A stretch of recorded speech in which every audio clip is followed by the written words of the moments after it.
Assalamualaikum warahmatullahi wabarakatuh. Perkenalkan, kami dari kelompok 7 ingin mempresentasikan mengenai evaluasi program pendidikan inklusi. Perkenalkan, saya sendiri Nur Afifah, NPM 18144460051. Di sini saya akan menjelaskan mengenai pengertian pembinaan. Pembinaan berasal dari kata dasar bina yang berarti latihan, didikan. Sedangkan pengertian pembinaan itu sendiri adalah usaha, tindakan, dan kegiatan yang berupa pendidikan maupun pelatihan yang dilakukan secara efisien dan efektif untuk memperoleh hasil yang lebih baik. Pembinaan dapat diartikan sebagai usaha memelihara dan membawa suatu keadaan yang seharusnya terjadi atau menjaga keadaan sebagaimana seharusnya. Pembinaan itu sendiri dapat ditinjau dari dua sudut pandang, yaitu sudut pandang berasal dari pembaruan, yaitu mengubah sesuatu yang baru dan memiliki nilai-nilai yang lebih baik bagi kehidupan masa yang akan datang. Sedangkan pembinaan yang berasal dari sudut pandang pengawasan, yaitu usaha untuk membuat sesuatu yang lebih sesuai dengan kebutuhan dan yang telah direncanakan sebelumnya. Untuk tujuan dari pembinaan itu sendiri, yaitu pembinaan secara umum adalah melatih atau mendidik individu maupun kelompok dengan tindakan dan kegiatan-kegiatan yang mendidik tercapainya tujuan yang diinginkan. Sedangkan tujuan mentoring itu sendiri yaitu yang pertama mengkaji apakah kegiatan-kegiatan yang dilaksanakan telah sesuai dengan rencana. Yang kedua, mengidentifikasi masalah yang timbul agar langsung dapat diatasi. Yang ketiga yaitu melakukan penilaian apakah pola kata dan manajemen yang digunakan sudah tepat untuk mencapai tujuan kegiatan. Yang keempat yaitu mengetahui kegiatan antara kegiatan dengan tujuan untuk memperoleh ukuran kemajuan. Yang kelima yaitu menyesuaikan kegiatan dengan lingkungan yang berubah tanpa menyampingkan dari tujuan itu sendiri. Materi selanjutnya yaitu bentuk-bentuk pembinaan dalam sekolah inklusi. Pembinaan terhadap pendidik dan tenaga pendidik.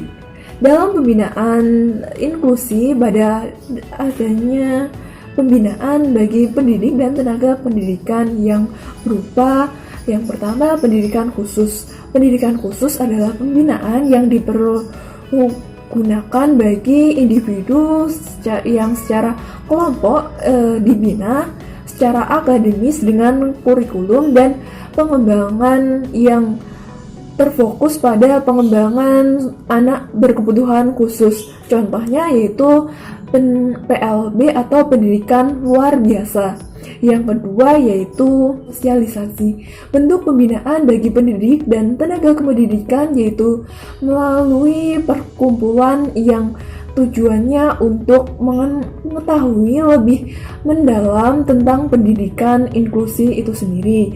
Diselenggarakan secara resmi oleh pendidik pemerintah dari dalam maupun luar negeri. Yang ketiga yaitu mengikuti organisasi atau asosiasi. Asosiasi ditujukan untuk pendidik dalam memperoleh informasi dan pengetahuan seputar pendidikan inklusi dan memberikan pendidikan yang sesuai dengan nilai kemanusiaan dan dan memberikan akses yang sesuai seluas-luasnya bagi peserta didik yang berkebutuhan khusus untuk memperoleh pendidikan yang lebih bermutu lagi. Selanjutnya yaitu Seminar merupakan salah satu cara pembinaan bagi para pendidik agar dapat mengetahui lebih jauh tentang pendidikan inklusi, seperti dalam seminar AGRA pada tahun 1998 yang telah dirumuskan bahwa esensi dari hakikat pendidikan inklusi itu sendiri yaitu yang pertama lebih luas daripada pendidikan formal, mencakup pendidikan non-formal dan informal. Yang kedua, mengakui bahwa semua anak dapat belajar. Yang ketiga, memungkinkan struktur sistem dan metodologi pendidikan memenuhi kebutuhan semua anak. Yang keempat yaitu mengakui dan menghargai berbagai perbedaan pada diri anak berdasarkan usia, gender, etnik, bahasa, dan kecacatan, status, dan lain sebagainya. Yang kelima yaitu merupakan proses yang dinamis yang senantiasa berkembang sesuai dengan budaya dan konteksnya. Yang keenam yaitu merupakan bagian dari strategi yang lebih luas untuk mempromosikan masyarakat yang mengalami inklusif. Selanjutnya yaitu perlu melakukan kerjasama dengan tenaga ahli profesional. Adanya kolaborasi yang dekat dengan guru kelas dan para ahli dalam bidangnya membantu terlaksananya pendidikan inklusif secara optimal. Contohnya yaitu kolaborasi antara guru kelas dan penerapi wicara, karena kolaborasi antara penerapi wicara dengan guru kelas ini sangat penting. Apabila terdapat siswa yang mengalami gangguan bahasa, guru tersebut dapat mengetahui bahasa yang digunakan, sehingga proses pembelajaran akan berlangsung dengan mudah. Untuk sekian dari saya akan dilanjutkan oleh teman saya. Perkenalkan, nama saya Zaini Rahmawidianingsih, NPM 052. Di sini saya akan menyampaikan materi tentang pembinaan sekolah penyelenggara pendidikan inklusif. Agar penyelenggara inklusif dapat berjalan dengan baik, sesuai dengan tujuan yang diharapkan, maka perlu dilakukan pembinaan oleh yang berwenang. Yang berwenang melakukan pembinaan adalah Dinas Pendidikan Provinsi dan Kabupaten atau Kota sesuai dengan mekanisme masing-masing daerah. Secara teknis operasional, pembinaan sekolah inklusif dilakukan oleh pengawas sekolah masing-masing daerah. Pembinaan sekolah penyelenggara pendidikan inklusif dapat dilakukan secara berkala maupun insidental sesuai dengan kebutuhan. Kegiatan yang perlu ditempuh dalam upaya mengimplementasikan pendidikan inklusif di sekolah penyelenggara antara lain: yang pertama, workshop persiapan penyelenggaraan pendidikan inklusif di level sekolah. Yang kedua, pembentukan tim pendidikan inklusif di level sekolah. Yang ketiga, rapat koordinasi. Yang keempat, penyusunan program atau kegiatan jangka pendek, jangka menengah, dan jangka panjang. Yang kelima, sosialisasi pendidikan inklusif intern dan ekstern. Yang keenam, kerjasama dengan pusat sumber. Yang ketujuh, pembentukan atau penugasan tim pendataan PDBK dan ABK di masyarakat. Yang kedelapan, pelaksanaan pendataan atau penjaringan. Yang kesembilan, mengadministrasikan hasil pendataan atau penjaringan. Yang ke-10, validasi dan data hasil pendataan penjaringan. Yang selanjutnya, pembinaan terhadap anak berkebutuhan khusus. Yang pertama, menggunakan bimbingan sesuai dengan kebutuhan yang diperlukan. Yang selanjutnya, pembinaan terhadap anak berkebutuhan khusus. Yang pertama, menggunakan bimbingan sesuai dengan kebutuhan yang diperlukan anak berkebutuhan khusus. Yang kedua, bimbingan dilakukan secara berkala baik dalam jangka pendek maupun jangka panjang. Yang ketiga, memberikan apresiasi terhadap anak berkebutuhan khusus dengan mengadakan suatu kegiatan atau acara yang memaksimalkan potensinya. Yang keempat, melakukan kerjasama dengan teman sebaya, orang tua, dan para ahli. Selanjutnya, pengertian mentoring. Mentoring merupakan pengawasan yang berarti proses pengamatan, pemeriksaan, pengendalian, dan pengoreksian dari seluruh kegiatan organisasi. Mentoring adalah suatu proses pemantauan untuk mendapatkan informasi tentang pelaksanaan manajemen sekolah. Fokus mentoring adalah pemantauan pada pelaksanaan manajemen sekolah, bukan pada hasilnya. Tepatnya, pada komponen proses manajemen sekolah, baik menyangkut proses pengambilan keputusan, pengelolaan kelembagaan, pengelolaan program, maupun pengelolaan proses belajar mengajar. Mentoring melibatkan perhitungan atas apa yang kita lakukan. Mentoring melibatkan pengamatan atas kualitas dari layanan yang kita berikan. Hasil mentoring dapat dilakukan untuk memberikan masukan atau umpan balik bagi perbaikan pelaksanaan manajemen sekolah. Sekian dari saya. Assalamualaikum warahmatullahi wabarakatuh. Perkenalkan, nama saya Amalina Nurhanifah, NPM 18144600045 dari kelas A 218. Di sini saya akan menyampaikan materi mengenai tujuan mentoring. Terdapat 5 tujuan mentoring. Yang pertama, mengkaji apakah kegiatan-kegiatan yang dilakukan atau dilaksanakan sudah sesuai dengan rencana. Yang kedua, mengidentifikasi masalah yang timbul agar secara langsung dapat diatasi. Yang ketiga, melakukan penilaian apakah pola kerja dan manajemen yang digunakan sudah tepat untuk mencapai tujuan kegiatan.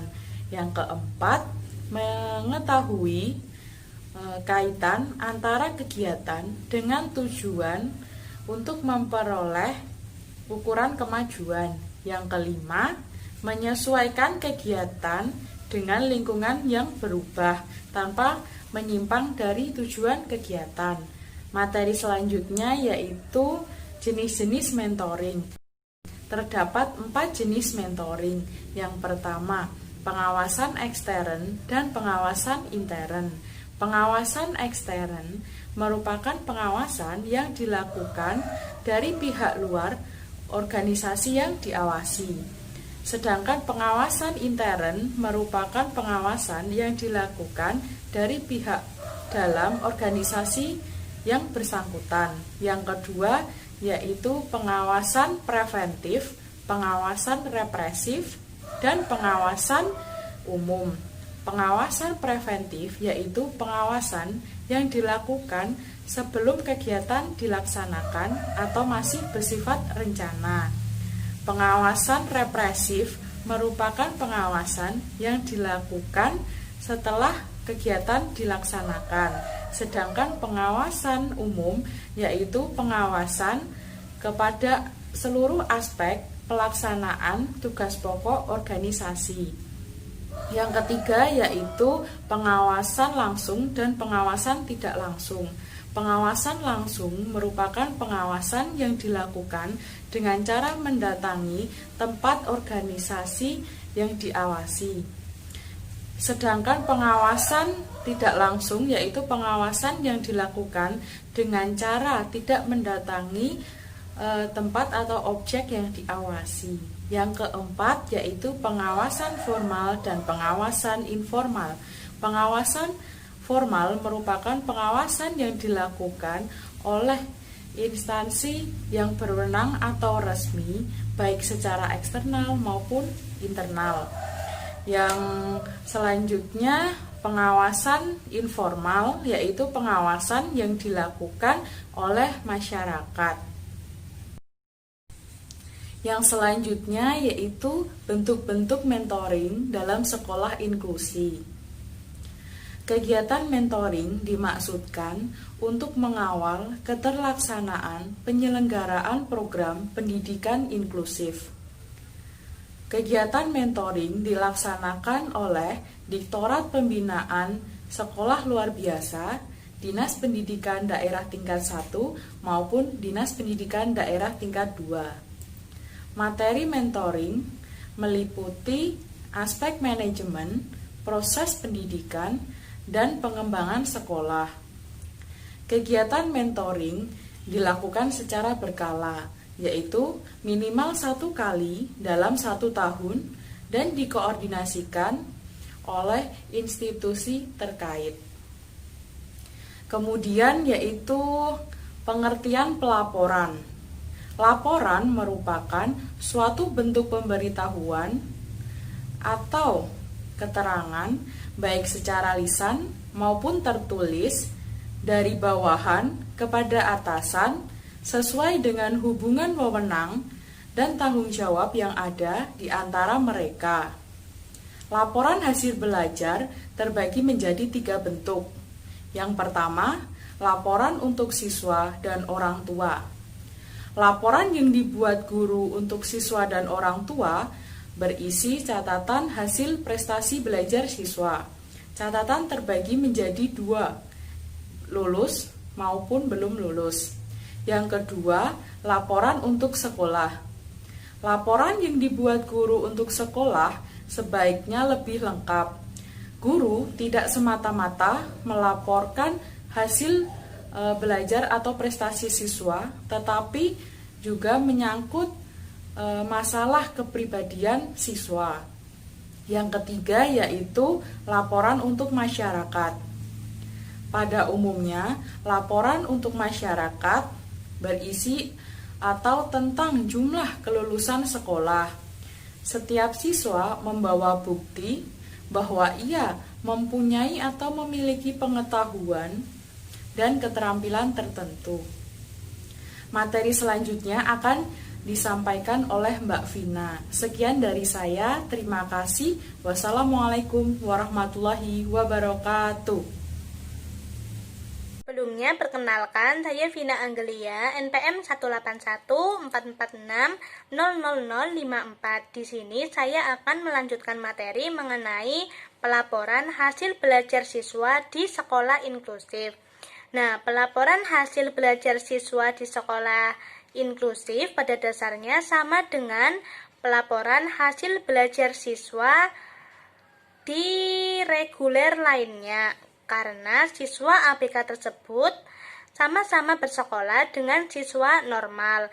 Namun pada siswa ABK terdapat penanganan khusus yang dilakukan oleh gurunya, baik penanganan di luar kelas maupun di dalam kelas.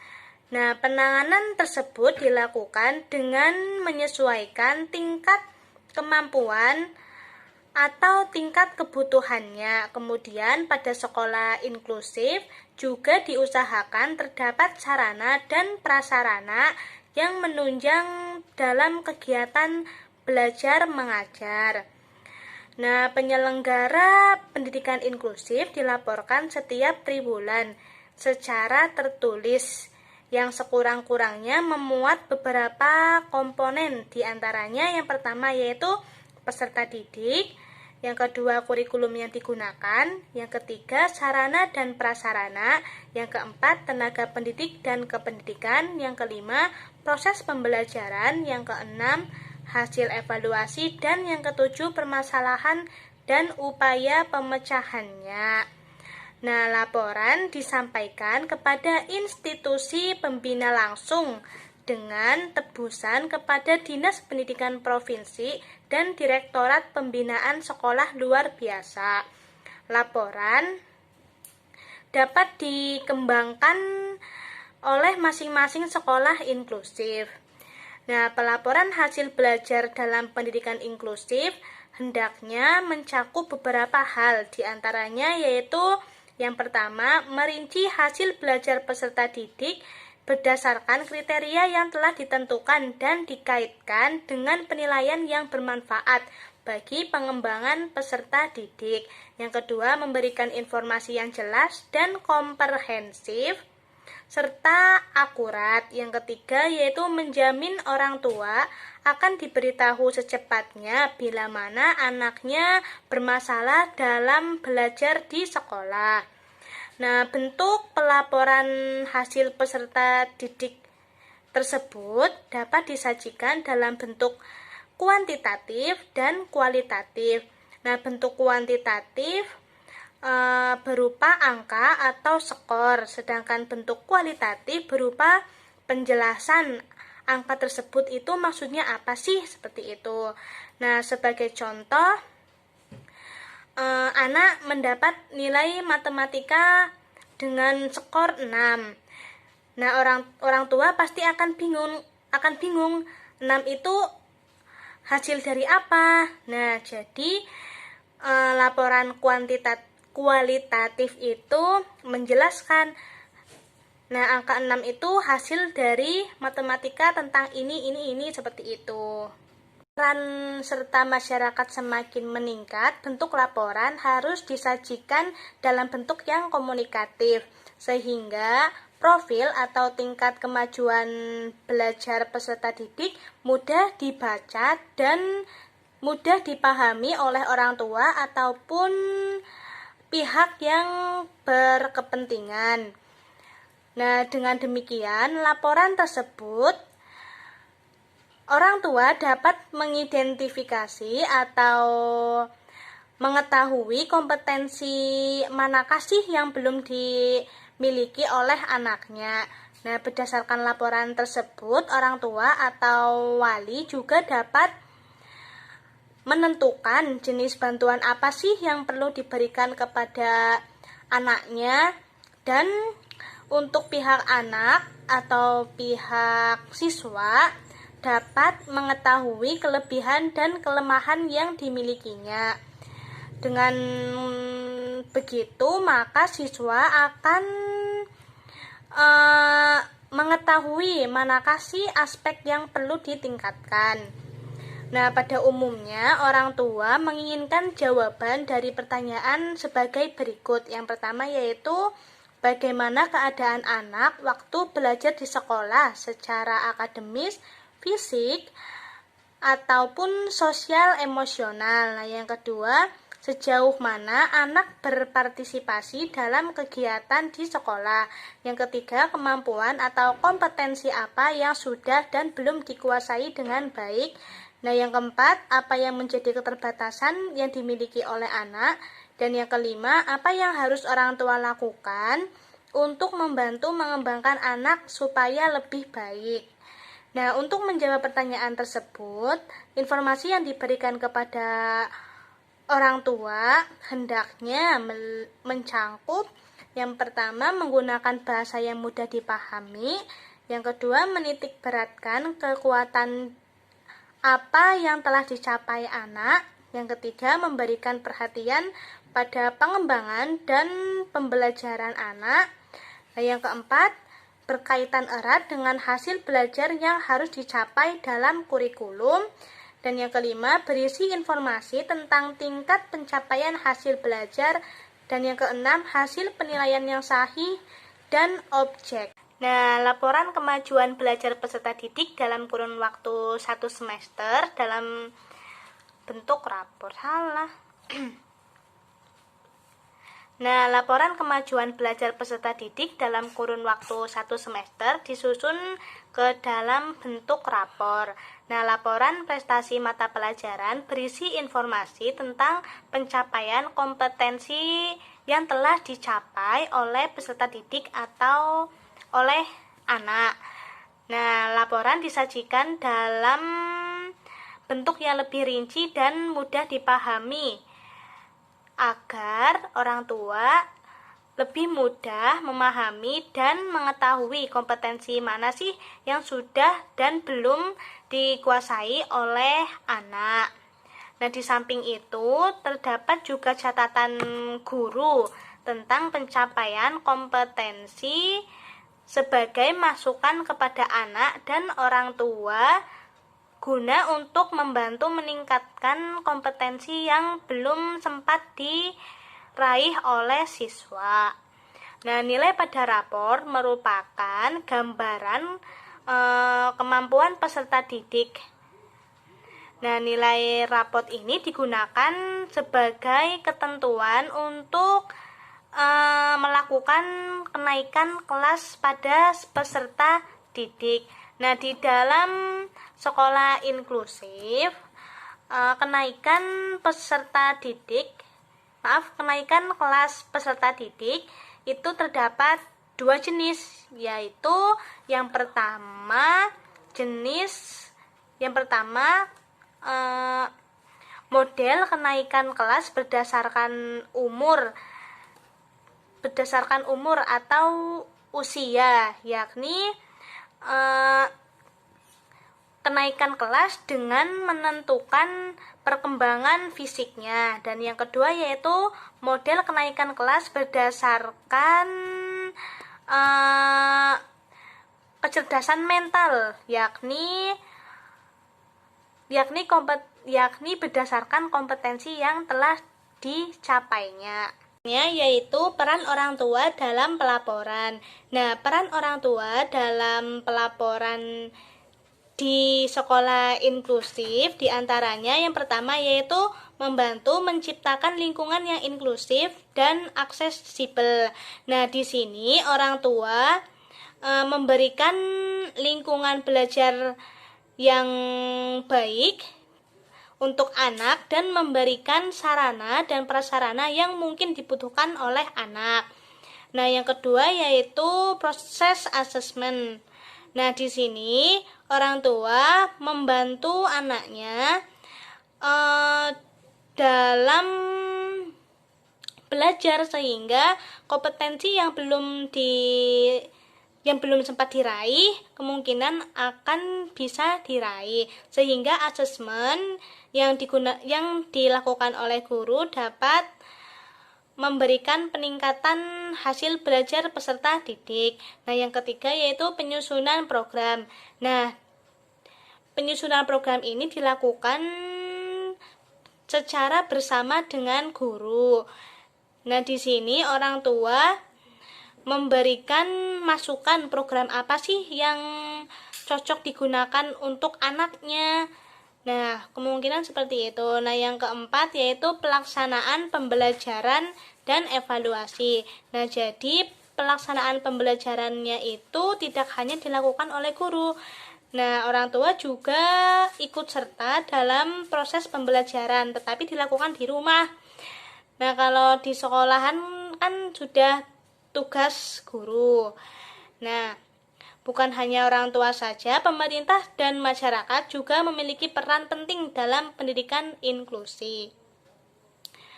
Adapun peran pemerintah pusat. Nah, yang pertama yaitu menyusun kebijakan, yang kedua bantuan tenaga pendidikan dan kependidikan, yang keempat bimbingan teknis, yang kelima bantuan pembiayaan, yang keenam bantuan sarana dan prasarana, dan yang ketujuh melakukan mentoring dan evaluasi. Nah, adapun peran masyarakat dalam penyelenggaraan pendidikan inklusif, yakni yang pertama penyusunan program, yang kedua penyediaan pendidik, nah yang ketiga tenaga kependidikan dan tenaga ahli, yang keempat pengambilan keputusan, yang kelima pelaksanaan pembelajaran dan evaluasi, yang keenam pembiayaan, dan yang ketujuh pengawasan serta penyaluran lulusan. Nah, demikian yang dapat kami sampaikan. Kurang lebihnya kami mohon maaf. Wassalamualaikum warahmatullahi wabarakatuh.